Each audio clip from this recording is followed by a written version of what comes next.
So, sir ఇంట్లోనే diabetic patients తీసుకోవాల్సిన జాగ్రత్తలు ఏవైనా చెప్తారా?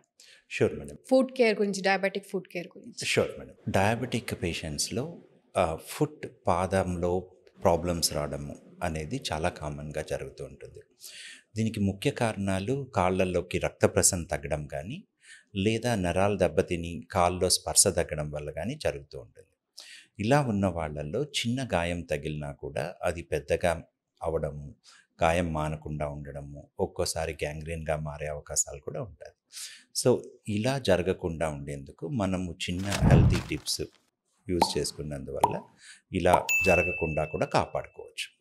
సో, మొదటి టిప్ మన కాలు అనేది జాగ్రత్తగా నడిచేటప్పుడు చెప్పులు వేసుకొని గానీ, రాళ్ళు అవి తగలకుండా చేసుకోవడం అనేది ఇంపార్టెంట్. ఇంట్లో ఉన్నప్పుడు కూడా ఒక జత ఇంట్లో వాడుకునేదానికి చెప్పులు వాడుకోవడం అనేది బెస్ట్ ఐడియా. హ్మ్. ఇలా రోజు కూడా సాయంకాలము పడుకునే ముందు పాదంని ఒక్కసారి చూడడము అనేది చూసినందువల్ల వాళ్ళకి స్పర్శ తెలియనప్పుడు ఆ పాదంకి ఏమన్నా దెబ్బ తగిలిందా లేదా రాళ్ళు గుచ్చుకొని ఉన్నాయా అనేది కూడా చూసుకోవచ్చు.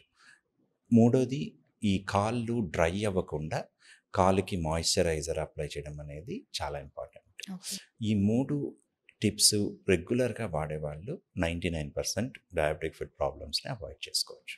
ఓకే. ఇందాక అన్నారు కదా సార్ మీరు స్పర్శ తెలియకుండా అనేసి. అంటే అది ఏ స్టేజ్ వరకి అంత దారి తీస్తుంది? స్పర్శ తెలియకుండా వచ్చే స్టేజ్ వరకి? ఆ! సో, మనకు షుగర్ ఉన్న వాళ్ళలో చాలా మందిలో కూడా మనకు షుగర్ కంట్రోల్ ఉండకుండా ఉంటే ఫాస్ట్‌గా అవుతుంది. హ్మ్.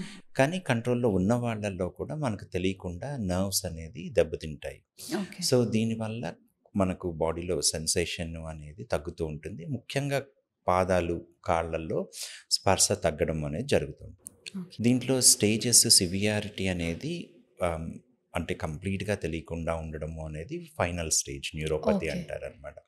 సో, ఈ స్టేజ్ రాకముందు కూడా స్పర్శ స్లోగా తగ్గేటప్పుడు కూడా హ్మ్. మనకు చిన్న చిన్నవి తెలియకుండా ఉంటాయి. హ్మ్.